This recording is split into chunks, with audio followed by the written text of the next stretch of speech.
Yeah, I've seen stuff. They got 3 more wives. They sent us an email. Constant. Finance. So are you recording this? Yeah. Anyway, she's on there. Yeah, You kind of like mine. Yeah, they were. Apparently told her it was gonna I be say, well, No, I I don't. don't. it's gonna be okay, great, thank you. done, so she asked me if I could find it when it's gonna be done. Anyway. Need to shut the door or no? There's new Okay, this it opens. installation We got 3 developers. and concerns about the. No idea you I only had 3. So it's never. She asked me to come out. I was bad. Impressive piece of hardware. Are we ready to go? I can tell you that. I think. Yes, that's the one. Welcome, everybody. This is our council committee presentation meeting of May the 6th, 2025. I would ask our Director of Corporate Services, filling in for our CAO, Dan, to call the roll, please. Thanks, Deputy Mayor.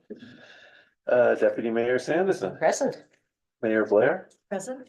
Councillor Weatherby, Present. Councillor Richardson, Present.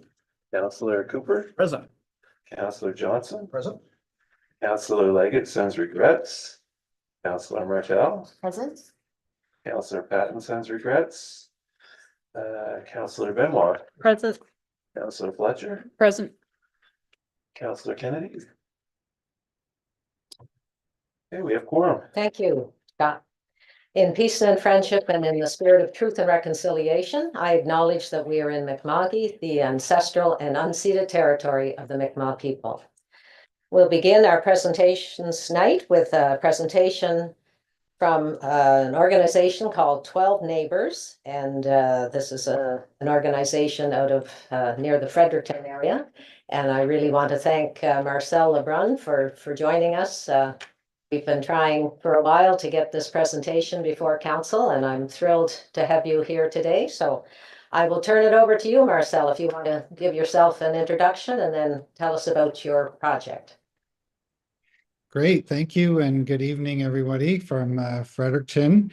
I want to start with a question. How much time? I want to make sure I leave some time for questions and conversation back and forth. So what's the total time you have allotted, just so I can kind of gauge? We generally have about a 10-minute presentation, and then we allow time 5 to 10 minutes or more for questions, depending on the number of questions that are fired your way. Okay, and if I share my screen, can you all see that?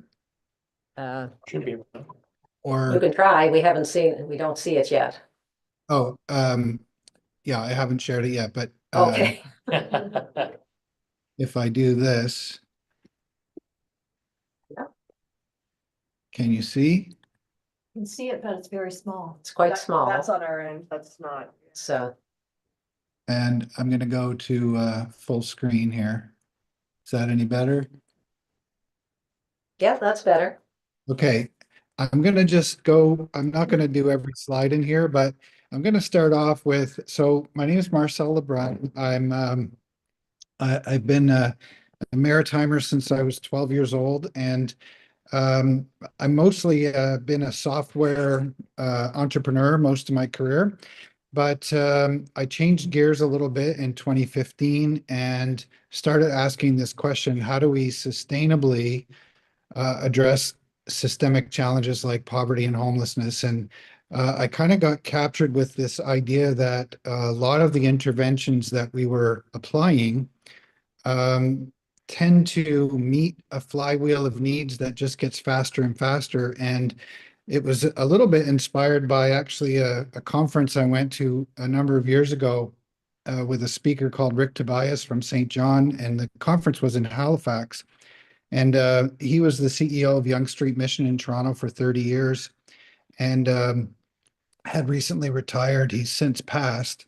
And someone asked him, what advice do you have, for a young person getting into this kind of work, working with vulnerable people? And he got quite emotional and he said, I'm really proud of the work we've done for the last 30 years. We've helped a lot of people, but we haven't changed our city. And so my advice is maybe you shouldn't do all the things we've been doing. maybe you need to go about this a little bit differently. And that really got me going. And I visited lots of places, about 30 different places, and I started asking the question, what are the common characteristics of those who are changing their cities, who are really making a difference? And then brought all that thinking into how do I apply that in Fredericton? So there's a bunch of lessons, but I'll kind of skip that and I'll just go to a little bit about, and you can invite me back to anything, but a little bit about what 12 Neighbours is. And this is a photo with just a little bit of a physical view. But what's far more important than the physical view is kind of the social infrastructure that we have in place. But starting with the physical, it's a tiny home community of 97 fully independent detached homes with private decks and full kitchens, bathrooms, shared green space, community garden, and a social enterprise center, which is that kind of building you see at the end. Um, and uh, the houses are subsidized, supportive housing units for individuals who've been experiencing chronic homelessness. And so we've been operating for 3 years now, and we built the community over 2 years. We basically built and added one house per week for 2 years. So we added 50 houses the first year, 50 houses the second year, and moved 5 to 6 people in every month as we kind of built this out. And now it's built out to the 99 is kind of our target. And so what do we do? We like to say, you know, housing, I like to say housing's kind of an excuse for community. And really community is the healing agent far more than, you know, a house plays a role. And so what we focus on here is how do we help people overcome barriers? How do we help people access opportunities? And we do that with development support, not emergency relief. So we do things with people, not for people. And we start off with an important foundation, obviously a safe, warm place to live. But then after that comes how do you help people get as far along as they can toward independence? So we have a on-staff, on-site support team that does developmental support. So these are things that help people move forward. And then ultimately, as far as they can toward, toward employment. So this gives you kind of a little view of the houses and the decks. They do all have railings now, but this picture doesn't have railing. And you can kind of see a little bit of the interior layout. They're very nicely appointed. And I like to say it's optimized for dignity. So it's not the cheapest materials. It's designed to say that you matter and it's beautiful and it's your own place.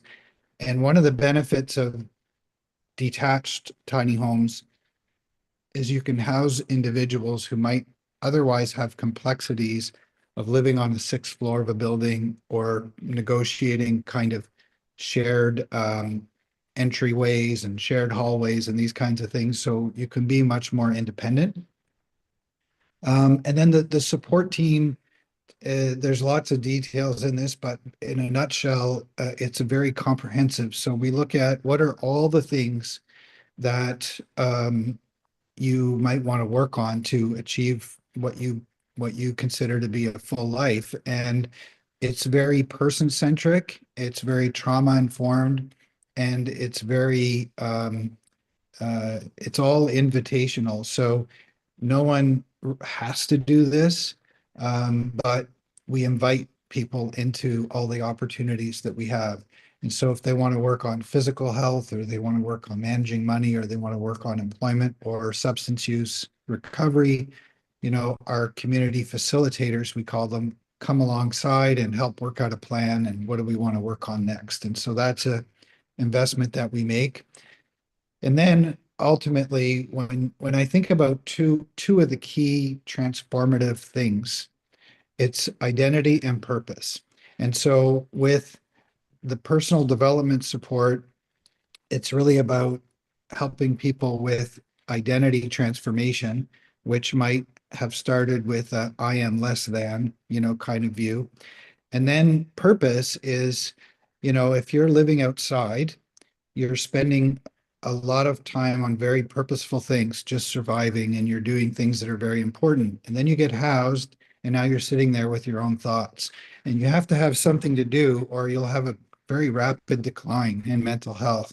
And so we have programs that are employment based, but also we have an entrepreneurship program. And so these are all called Neighborly. So we have Neighborly Coffee, which is a cafe, bakery, and breakfast and lunch place that we have. Formerly homeless community members are now baking baked goods and things like that. We have screen printing, and we have a construction space, and we also have an entrepreneurship program. So we have artisan-based businesses that sell in a little retail store we have, and it's all about helping people engage in something purposeful, meaningful, and that makes them feel good about themselves and hopefully develop some income as well.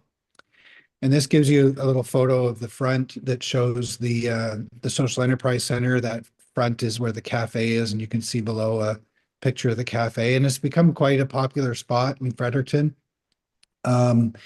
It's busy all the time, open 7 days a week, and it's a nice intersection point as well for people in the community to come in and meet community members and kind of relate to people in a supportive context. And then on the second floor, we do a lot of programming, and we have things like art classes, music classes, recovery groups, all kinds of those programs. So that I'll kind of end there. Well, actually, I have one more thing I'm going to end on, but this is just kind of what do we try to do? We try to help people become stably housed. That's the first goal.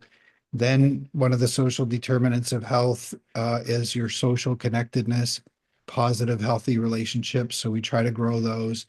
Then it's personal development, healing, recovery, resilience, identity.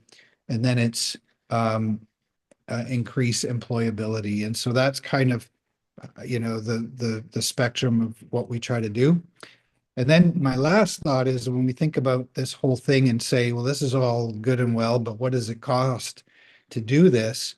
This actually saves us money as taxpayers, because if you look at the cost of supporting a person who's living outside, this is like a 10-year-old number now. So the cost is much higher. But this comes from a national study that was done called At Home Chez Soi, and this was the Moncton number, $53,000 a year is what we spend across shelter stays, ambulance visits, ER, hospital, police checks, justice system involvement. And I'll just give you kind of a quick example is one night in the hospital here in Fredericton is $7,700 general admission, not ER. And 1 year of rent subsidy on average for a community member here is $5,000. So I advocate for, let's spend on rent subsidies because we're going to house people and we're going to save money. If I just save one night in the hospital, which you will, because everyone living outside is sick, because you're going to be sick if you're living that way, you're spending and putting a lot of pressure on the healthcare system that can be actually saved within a year. You get your money back on a rent subsidy. So there's a really positive net benefit.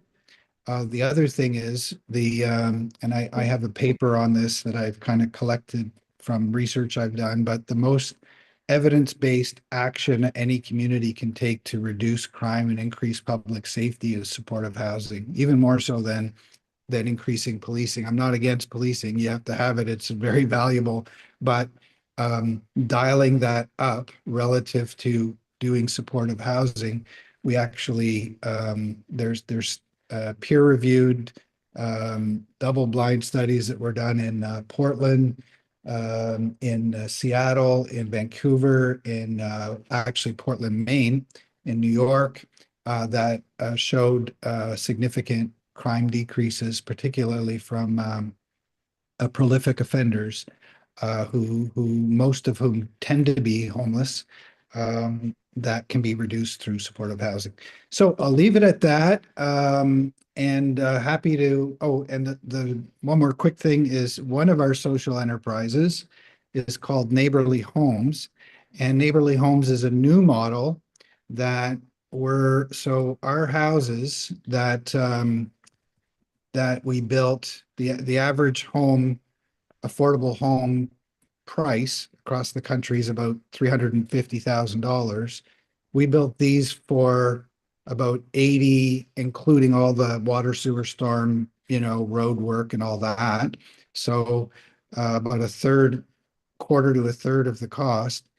And now we have a new initiative, which is more transitional housing courtyards, where we can actually build about 28 units for the price of one affordable home before, and deploy them very quickly at a rate of like 1 unit per day that we can build. And so we're now working on deploying these kind of secure courtyards that accommodate individuals with very high complexities, and get them safe and warm and on the way to transition while we build other housing. So that's called Neighborly Homes, and you can find it's actually a fully managed housing service. So we build, install, and operate the communities. And we just launched that a few weeks ago, and we're going to deploy 2 communities here in Fredericton this summer, and 2 in another community. And we're open to doing more after that. So I'll leave it at that, and happy to answer any questions you have. Thank you, Marcel. I think you said at the beginning you're an IT, your background is in IT, but it sure sounds to me like you've got a background in psychology or psychosocial expertise, and you are doing amazing things and providing solutions to a number of problems in the world today. So I'll open it up for questions. Anybody? Councillor Martel. Through the chair to Marcel, thank you for the presentation. And I had the pleasure of meeting you when I was at the FCM conference in Fredericton, and I got a firsthand view of the site. For many of us, we all believe that this is a good path. What would you suggest is the first step in creating something like this? Well, as an entrepreneur, I believe in tactical execution, and it's really about, setting out to actually do something. Back in 2015 in Fredericton, we published The Road Home, Fredericton's Plan to End Chronic Homelessness by 2018. And you can read that plan, it's still online, and it stood the test of time. It's a great document. It just, nothing happened. And so, I think the key challenge is we can spend a lot of time with a lot of organizations, governments and nonprofits and for-profits and all that, analyzing and talking, but the problem grows faster than our execution. In 2015, we had 90 chronically homeless in Fredericton. We were going to bring it to 0 by 2018. Instead, it doubled. It went to 180. So when I started 12 Neighbours, we had 200 in Fredericton. I wanted to cut it in half, so I built 100 homes. I housed 100 people, and we still have 200 people that are chronically homeless. So even these faster deployments are not catching up. So my biggest thing is, partner, get some folks that can really execute to move things forward, and don't let perfect be the enemy of, because you can do it, you can do the perfect thing and you'll never get it done. So sometimes you got to just move ahead and learn as you go. Thank you. Councillor Johnson, please. Thank you, Deputy Mayor. Thank you, Marcel. I believe I read somewhere that you started this and funded this with your own money. Is that correct? Yeah, so our project was a overall about a $12 million initiative, and my wife and I seeded it. So we funded about 4.5, and then we got a federal and provincial contribution as well of about 3.5 from CMHC for their co-development fund for housing.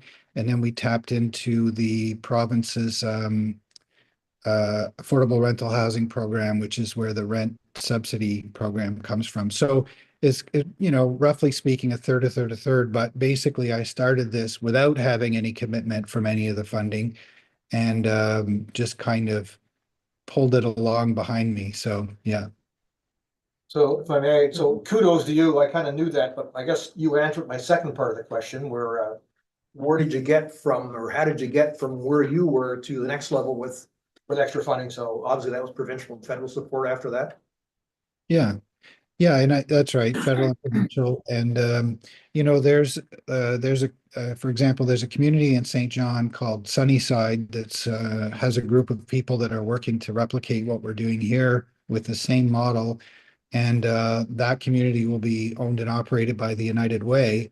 And there's a bunch of community leaders that came around. I know them from the business world and the tech world, and they're like, how do we pull this off? None of us are writing a $4 million check. And I said, you can get the money, from the city. Like in 2015, when Fredericton announced his plan to end chronic homelessness, there was a community-led fundraising campaign. I was one of the small donors back then, and they raised $3 million. It just didn't get executed, and so I think the community funds are out there, but you do need some seed funding, because a lot of the government funding comes kind of at the end. You have to build it all, and then you get it at the end. So you do need something to be able to get started. And that's a problem a lot of charities have. If they're sitting there with a great plan, it takes them, what they thought would be a month takes 2 years, and then they get approved, and then the prices grew by 40%, and now you're stuck. And so a lot of things kind of die that way. Thank you, Marcel. Certainly something to be proud of. Thank you. Councillor Benoit, please. Thank you, Deputy. Thank you, Marcel. This was an excellent presentation, and like I said, kudos to you for a job well done. Just had two questions. How big are the homes that you have there?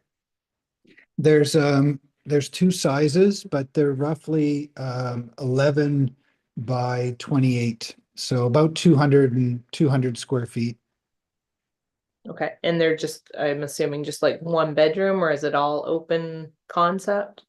I mean, the bathroom and shower is a separate room with a door. And then the bedroom is kind of a pseudo bedroom, like it's separated by a closet and some storage and that kind of thing. But yeah, they're largely single, non-elderly singles that live in them. So we have folks from 18 to 70, and they're all have twin beds in them. Twin beds, kitchen, dining area, shower, that kind of thing. They have a storage loft above the kitchen as well for seasonal storage. Okay, that's great. And just one other question. Can you share your presentation package to council just so that we can go through it a little bit more? I know you were kind of rushing through it there a little bit, but I went a little fast just because trying to hit the 10-minute mark for sure, but Yep, I'm for sure. happy to share it with you. Yeah. Okay, that would be great. Thank you very much. Thank you. Any other questions for Marcel? I have one. I just wondered, these are all rental units? People can't buy them outright, can they? That's right. Yeah, it's all subsidized rentals, so it's geared to income. The rent set at a third of their income. Third, okay. And the other question I had was, where did the 12 neighbors come from? You've got almost 100 neighbors there. Yeah, well, they're all in blocks of 12. So when you move in, there's little sub communities of 12 all the way through the back. So we actually have 12 times 8, which is 96, plus a couple of extra on the end. Okay. Well, we'd very interested in receiving your full presentation, and you have Tracy's email or Yes. okay, great. Okay, I'll send that. Just one more question, I think, for you here, Councillor Cooper. Yeah, thank you, Deputy, through you to Marcel. Just one question, please. How much does one of these houses cost to build? What is the cost there? So, we built them we built them ourselves with our own construction team. And, we built them for about 55,000. That's, fully furnished. So, the shower, the hot water tank, the air exchanger, the bed, kitchen appliances, all that. And it was about 80 to 85,000 a home, including the municipal infrastructure, water, sewer, storm, electrical. Our electrical is all underground. That's probably a little bit higher than average in that we had a lot of shale rock to jackhammer, but in the end, about 80, total is what they ended up costing. Our neighborly homes model, which are basically more like sleeping cabins with shared bathrooms and all that, we're building those at 7,500 a unit, all winter, Canadian winter standards, that kind of thing. And so that's to really bring the cost down. We can do, 10 to 1 of those, and that's more temporary transitional, whereas this is permanent. Yeah, no, thank you, because that second one sounds really good, because I know got a grandson, took him to a campground one time, and it was a lot less than that, and the place we were at, he said, I could live here. So that 10 to 1 concept probably would work. Wow. Yeah, well, the challenge is the numbers are growing so high. And here in New Brunswick, the premier set out a goal to cut chronic homelessness by 50%. Some people criticize that wasn't very aggressive. It's actually very aggressive because you're trying to turn the train that's going one direction, stop it and go the other way. And the only way to get there is to go really fast. And in my view, I would have been against the idea of these kind of sleeping cabin, shared bathroom communities 3 years ago, because I was like, let's just go further and actually solve the problem and make permanent housing. But the issue is that it does have a role in the continuum so that you can get people just out of the woods, because the problem is we spend all our money on hand warmers and Narcan kits and emergency meals and blankets and tents and things like that, and you can never get into the upstream because all of your attention and resources are on the emergency. Someone will always say, oh, you want to build a house? Well, who are you going to let starve or die while you build the house? So you have to really go quickly, get people housed, and then move them up through that. And so I think that these low cost, rapidly deployable communities definitely play an important role. Councillor Benmont. Thank you, Chair. Sorry, just one other question. You were just talking about the temporary shelters. What did you call those? Did you call them something specific? The social enterprise that runs them is called Neighborly Homes. Okay. But I call them courtyard housing. But if you go to 12neighbors.com, you'll see on the homepage our community of permanent houses. But there's a link on the top called Neighborly. And if you hover over Neighborly, there's catering, there's coffee, but then there's Neighborly Homes. And if you look at that, you'll see the whole description of the Neighborly Homes project. And there's a visual there. I can actually can share it briefly here if you like. Look on my screen here. So this is 12 Neighbors here. And if you go to, oh, something in the way. You go to Neighborly Homes. This describes the fully managed transitional housing service. And there's some information on, you can see here's our 7,500 a door. And this gives you a little visual on, kind of the courtyard model. So there's little courtyards of 14 houses, and they're all private, and you can create multiple courtyards, which means you can do, you know, whether it's gender-based, or you can do one that's recovery-oriented and one that's drug users, and, you know, you can just kind of set them up whatever way you want. And yeah, so that's the new initiative that we have there. Perfect. That's great. That was my other questions about a website to learn more. So thank you very much. Appreciate it. Mayor Blair, please. Thank you. Thank you for the presentation. I found it very interesting and I would love to have a tour, but wasn't one of the fortunate ones to go to the FCM conference.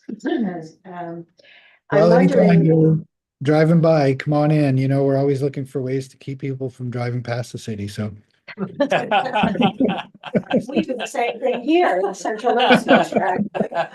I'm wondering, I understand that this is entrepreneurial, but I'm wondering who handles the administration? You were talking about 1/3, 1/3, 1/3. 1/3 of an individual's income would be paid for the rent. So is it your organization that handles the administration? Does that rental fee come to you with subsidization through the province and the federal government? Just exactly how does that work? Yeah, no, you got it. So the rent, we collect the rent, and then the province pays the subsidy that comes to us. And then we fund all of our support services actually through the rent model. So we don't have a like a social development contract in and above it that funds our support services. We're a registered charity, so we do also fundraise to supplement that. And then our social enterprises, they are also the charitable work. So I say, like, we don't hire people to make coffee, we make coffee to hire people. And so they're also part of the nonprofit umbrella. The cafe isn't there to fund staff in the community. The cafe's there to actually be part of the work of helping people, you know, move ahead. So yeah, we operate it all. And I think we have like, well, we probably have 40 staff in the cafe, but we have four community staff, and then, you know, various staff through our various social enterprises. So You're like a small town within the city. well, I don't know about that, but yeah, maybe Okay. so. But Some you're people a call us, community some unto people call us a yourself. village. We are definitely a community. Yes, we have our mayor. We have our own mayor, is Mayor Al, and except he's self-appointed. So Oh, yeah. Marcel, are you close to other amenities? If people don't have a car, are they able to go walk to a grocery store or to a pharmacy or? Right. Well, we're in a great location in the city, and that's really important. We have a Walmart Supercenter across one street, and we have a No Frills across the other street. We have a Bank of Montreal, we have Canadian Tire, Kent's, we have Shoppers Drug Mart. Everything is walking distance from here. And it's not a dense residential area. We only have one residential house next to us. So we're kind of in a business district, a large retail area, and that works out really well. And then behind us is all kind of trees and woods. And we're on the bus route in the city. So we're not in the area where a lot of the concentration of homelessness is, as in downtown. But I think that works out well. People don't necessarily want to be, you know, on display. And so this is a nice kind of, we plop right into a mixed income community, and there's lots of jobs. I mean, the Walmart next to us has like 250 employees. So it's you know, there's entry level work for people who move kind of through our programs and then into the regular workforce. And did you own the land that your neighborhood is on? We bought it when I Okay. decided to do this. I went looking around, you know, what's available and all that. We bought it, we rezoned it. It was a retail large format. You know, I worked hard with the city to kind of help everyone understand the plan and how we were going to be a net value add to the overall community and the local community. Did a lot of relationship building in the area. We're right next door to St. Mary's First Nation as well. So met with chief of council and essentially gave them a veto. I said, like, I'm not going to do this unless you guys are kind of with us. And we rezoned to CDD, to Comprehensive Development District, and all the kind of terms and conditions are set in a development agreement. So, you know, we have some unique, like, our community is much more walkable. There's not a car parking, there's not a driveway per house because, you know, we have, I think, like, out of 100 people, maybe 4 cars. So it's designed so you know, you can't tell who has a car and who doesn't, because it's kind of more of a walking space, but with a main road and all that. And yeah, that worked out pretty well. Thank you. We got another question. You can tell there's an awful lot of interest. I can't stop the questions here. Councillor Benoit. Sorry, last question for sure. I know you said you only have, I think you said there's only one residence in the area that you're at, but when you first proposed this development or community, what was the I guess the surrounding businesses and communities input on it? Was there support from the Fredericton, like, as a whole kind of thing? Yeah, generally it was supportive. You know, there were some counselors at St. Mary's next door who had some concerns about, you know, potentially the combination of one marginalized community next to another, given that they were like, we already have a lot of issues in our own community that we're working through. Does this make it better? Does it make it worse? How are we going to work together? And so we kind of agreed to, you know, keep short accounts and spend a lot of time together. It turns out at the moment, we've now housed 8 people from St. Mary's that live here in our community that were unhoused in their community. So we worked hard to say, how can we bring benefits to your community as well? And but generally we didn't get a lot of opposition. The one kind of the biggest oppositional idea was that some people felt we were putting too many, that maybe we should stop at 20, you know, and not have 96. And because some might perceive it as, okay, you're building like a segregated, stigmatized, you know, place. But if you actually look at what we built, it's the opposite. You know, people come here and look at it because it's cute. We've got, you know, solar panels on every house, which, by the way, poor people don't have. So they're like a symbol of, hey, you got solar panels on your house, you know, and they're beautiful. So everyone feels that, you know, they were invisible before, and now they're visible, and they can dial up the degree of social engagement if they're kind of, you know, afraid of, quote unquote, the real, you know, the world that's out there. They can be safe in their house and they're next door to people who kind of understand them, but they can also progressively move ahead and move forward. And we do a lot of that when you know, giving people those opportunities. So I think that you know, the dream would be, sure, build these 20 at a time, but you're going to have a hard time funding it because it's very expensive to provide supports, adequate supports with the small group. Personally, I think you need, you know, well, with my transitional communities, I'm building them in 28 groups of 28. I think that's kind of the minimum to be able to provide a real supportive community, unless someone's willing to write a big check, you know, but it's hard to support people with all spread out. And I feel like, you know, for us, having a presence here is really important. This is an actively managed space. Nothing happens here without, you know, we're here, and it's kind of the order versus chaos, and you got to have the force of order next to the force of chaos. You can't just come in once a week and hope to, you know, bring order to something. Yeah. Thank you. Well, Marcel, thank you so much on behalf of our council for your presentation, and congratulations on all your successes to date. Can I have a motion, please, to receive the presentation? Moved by Councillor Martell, seconded by Councillor Richardson. All in favor? Motion is carried.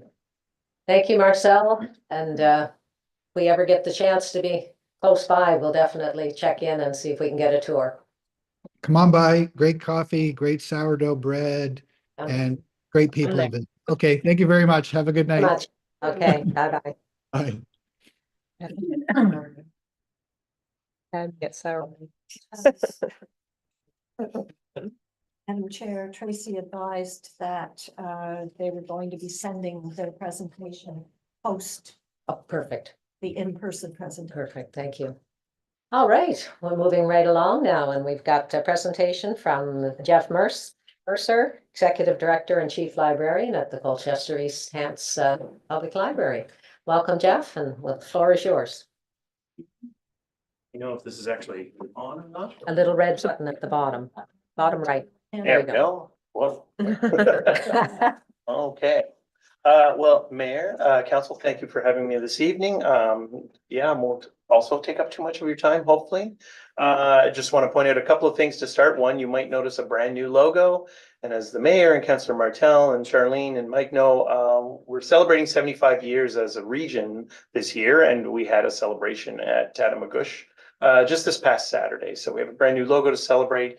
We had about 80 people or so from the community come out and help us out, and we had the certificate presented by the mayor and councillor, so it was a lovely time. So that's a good news story. And then the other thing I just want to note, I'm not here to ask for any money. So, this is it's a bit of a good news, bad news story, but the good news is I'm going to show you some numbers that show you how valuable the library is to the community and how the community is responding to what we do. And then, yeah, there's a bit of a sort of, I don't know, state of the union at the end, I guess there, but so let me just get started. Yeah, there we are. Excellent. Yeah, so just a bit also, because some of you might not be super familiar with how big we are and what we do and all that stuff. So yeah, we serve the citizens of Colchester and East Hants. So that's a total of around 74,500 people. We do that with 5 branch libraries, and we also have 2 satellites, one in Kennecook, one in Middle Stewiacke. We have, in addition to obviously all the physical items, we have our downloadable ebooks, our downloadable audiobooks, and other digital resources. And for people who maybe can't get into the library for whatever the reason may be, we do also have borrow by mail and library delivery services. So that could be to your home, could be to a home for special care, things like that. And forgive me if I'm talking too fast, my newbie parentage will kick in once in a while, so here we go. Also, a few years ago, we joined a consortium with 7 of the other 8 regional libraries in the province. There's 9 total, but there's 8 in this partnership called Same Page. So together, this means that people can borrow a book from basically any library in the province. They don't have to worry about asking for special permission. They just go online and say, I want that book delivered to my home branch. We do all the work behind the scenes. So now that means they have access to over 1 million items. That number's grown. This is a couple of years old now. They just need the one card, unless they go into Halifax. That's the outlier there, but we won't talk about that too much. But yeah, pretty much everything is a 3-week loan. Everything, if no one asks for it, it just automatically renews. So you don't have to worry about being late. We eliminated fees at the same time. So you don't even have to worry about late charges. We don't really have any effective limits on how much. I mean, I think if it's like 400 or 500 items that we stop you placing holds at that point, but I think you've got enough by then to last you for a year or two. Again, a lot of the digital titles can be borrowed directly from the catalog. You don't necessarily need a separate app to do all that stuff. And then if you just go to samepageNS.ca, it's got all the full details and all that. But that's a pretty significant development in the last few years. And here's how it's kind of resulted. So this is our region. This is the 23-24. I'm still gathering stats for the most recent fiscal. But over 225,000 in-person visits with 3,600 new cards. Online, almost 200,000 people. The numbers I like the most, 1,902 in-person programs with over 20,000 people coming out to take part in what we're offering. And then close to 400,000 items circulated. That's physical and digital. Answered 10,000 questions. We have almost, I'm trying to get to that magical 20,000 active user number. That's the one I like the most. And our Wi-Fi usage, over 90,000. And so what that means in growth over the year before, people are coming to programs more and more. That's 36% increase in people attending our programs, 11% increase in Wi-Fi, 5% membership, in-person visits up by 11%, and total checkouts 14% up. So people are really, they want more library, they're looking for it, and they're using what we've already got. So that's the amazing news. And I will say, so our municipal partners are key in this success. They're providing the buildings, they're providing the funds to, make these programs happen, to buy the books, all of that stuff. So I just want to thank you all for your support, because you're really going above and beyond and making all of this happen. And this is, I'm sure you're fairly familiar with how the money goes, but this is just a summary, province-wide. It's 71, 26, 3. That's the mandated for our region, provincial, municipal to board rate funds. Urban Halifax is slightly different. They're basically the reverse. And so, but at the top number is the interesting one. So when you combine that all together, and this does not include your capital costs for buildings, for lights and all of that stuff. The municipal units are actually doing 51%. So a little bit skewed again because of Halifax, but it does mean that your partnership is doing some of the heavy lifting here. And it's not really reflected in the funding model. So this is just what the current funding formula says. Again, this is just straight up funding money to support our services. It is not paying for rent or lights or heat or any of that. This is the end of a 5-year funding formula. So the province announced the budget that would be a status quo, which means this will continue on. But yeah, we're kind of out of that formula. So the formula has run out. And before that, it hadn't been changed. So that was 5 years. Before that, it hadn't been changed since 08. And before that, it was 03. So they don't look at the formula all that often. But to tell you what they've been doing is there were committee meetings all through last year.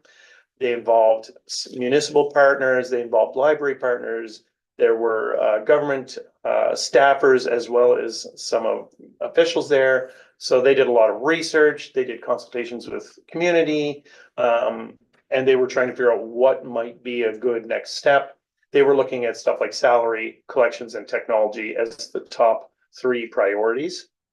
Yeah, so you can see there just who was involved. So CCTH, who is our principal partner, of course, in government, municipal affairs and housing were also involved. So last September, they presented a report for review and consideration to the province.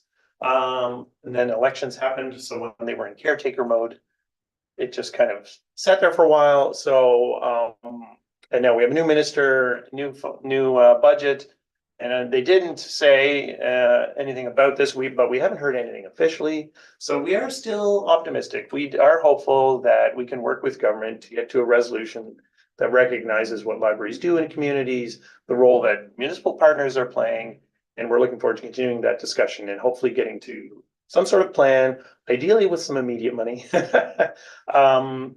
Yeah, to really fund the good work we're doing and what people are asking for, and to hit a couple of key points, which I'm about to get to, and that's where we get to sort of the State of the Union doom and gloom kind of side of things.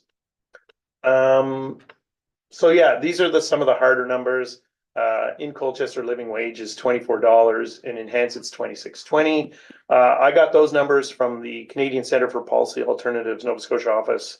They did a document called 2024 Living Wages for Newfoundland, Labrador, Nova Scotia, and Prince Edward Island. If you dig up that document, look at pages 15 and 16, that's where this comes in. So our starting wage currently for permanent employees is $16.53. And if I can get a 2.3% COLA increase this year, which I'm fairly certain I can, but it's going to be tough, we'll still have anywhere just below or just about 50% of our staff below living wage. And that's why that funding review focused on salaries and wages. It really is about staff. We're trying to pay people properly. We need to retain them. We need to recruit new people. I'm gonna get to that in the next slide, but those are some serious numbers that aren't pleasant to hear. And we're not unique, we get that, but you know, we've been doing a lot for provincial priorities and things like that, so we need some assistance to keep doing that. But yeah, you saw those numbers, and also we've done surveys, and people want more open hours, they want more open days, they want evenings, they want stuff on weekends, they want more library. It's that simple, and we'd love to give it to them. It's what we do. The response has been amazing. We just can't do anymore. I can't really replace any vacancies that easily, especially at senior management. Doesn't mean I won't, it just does mean that I have to really review what's necessary and maybe restructure in a little. That's gonna, you know, I did have someone leave, not because of this, they got a great opportunity, closer to family, friends, medical, job, etc. But it does mean I was like, I don't know that I can replace you this year. We're also fortunate and not entirely, but fairly unique in this province in that we do have some healthy reserves, mainly from some really excellent bequests, but not entirely. But they won't last forever, and you can see some numbers there. So we've been dipping into those pretty hard. This is just to make sure we can keep going. This isn't what they're intended for. They're supposed to be for special projects, for new initiatives, to improve things. And we're really dipping into them pretty significantly. So you can see, yeah, the average with the bequest, if you count that as 323, if you take that out, our 5-year average of reserve use is 178.5. Yeah, so essentially that's a deficit budget. And eventually it will. We have a few years, like I say, we're quite fortunate, but there are other regions who aren't.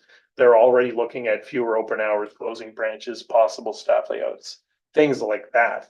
All the things I'd love to avoid. And that's what we need help with. So, all right, blew through that.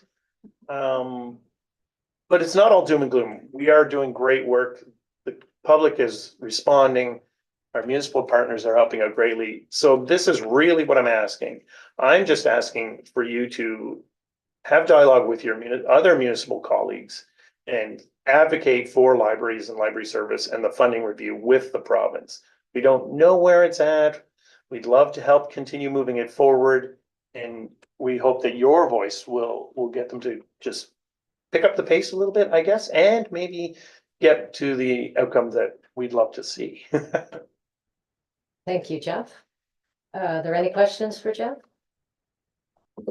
See any lights on? There we go. Councillor Johnson. Good evening, Mayor. I guess the question, and I've seen your financials obviously in front of us before. So given a rate and it's almost $300,000 a year that you're dipping in reserves, you will see. How long can you continue at the pace that you're at right now before you have no reserves left? Yeah, so that's an interesting question. The short answer is if I didn't make any changes, that wouldn't last that long. I mean, I'd have to crunch the numbers, but I think probably 5 to 6 years. And that's, you know, if costs don't go up and if things stay the same, which we all know they're not going to, but yeah, if costs of service and everything didn't change and we didn't make any cuts or anything like that, I might get, you know, 5, 6, maybe 7. That being said, I could make it last a lot longer if I trimmed hours, if staff complements went down, if I didn't offer as many programs or buy as many books. Like I could really squeak along and provide what I would call suboptimal to mediocre service for quite some time. But if I wanted to operate properly and not fire anybody, not cause any layoffs or cut hours, like, yeah, I'd have to crunch some really hard numbers, but I could probably get a few more years out of it for sure. Councillor Cooper. Yeah, thank you. Through you to Jeff. Thanks, Jeff, for coming and sharing this with everybody. Charlene and I have heard it firsthand before, but I think the key thing in my view is if this whole library system is going down, you kind of say, well, I guess that's just the way everything's going. But the demand and everything they offer is going up, sort of thing. So it's a positive thing. Mm-hmm. So you kind of think, you know, that the province would be thinking that too. Unfortunately, it's one thing I'd shared Jeff and the other members before, up in New Brunswick, they, Minister of Education advised he wanted all the regional boards to find $43 million, their budgets to apply directly to classrooms. Cut stuff somewhere. So one region right off the bat, very first thing they did was get rid of all their library people. Mm. Just like that. Not even hardly even a thought. So, like I said, there's kind of a disconnect, they're wanting to support classroom, what really affects the kids. And they don't deem that the library service is any part of that sort of thing. It's always deemed to be extra. So, yeah, I'm not, I guess my question would be if I go with you to our acting CAO, when we make a motion, can we make a motion to refer this to staff to bring forward at our next council meeting, or? So I'd like to, at that point, I'd like to put, have council look at, sending it to FSFM for referring to their advocacy committee to look at this. I think it could be added to our next agenda. It could, we could add it to the next agenda. Okay. Okay, so would we make a motion that or just receive this and some staff can do that? Just, yeah, you could just, make a motion to receive the presentation and then we could have it added to a future agenda. Okay, all right, thank you. Any further questions for Jeff? Seeing any? Okay, well, thank you, Jeff, very much. Bringing us up to speed on what's happening, and congratulations on all the tremendous work you're doing in the community. We're very grateful. I use it a lot. Yeah, thank you very much. And if, I just want to add, so I have met with 3 of our local MLAs and the work when that review was, government involvement has been very positive. Whether that translates to anything, I don't know, but I don't feel like there's a lot of, direct opposition, I guess. So that's why we remain hopeful. We think it will. So I don't want it to sound like it's completely disastrous, but yeah.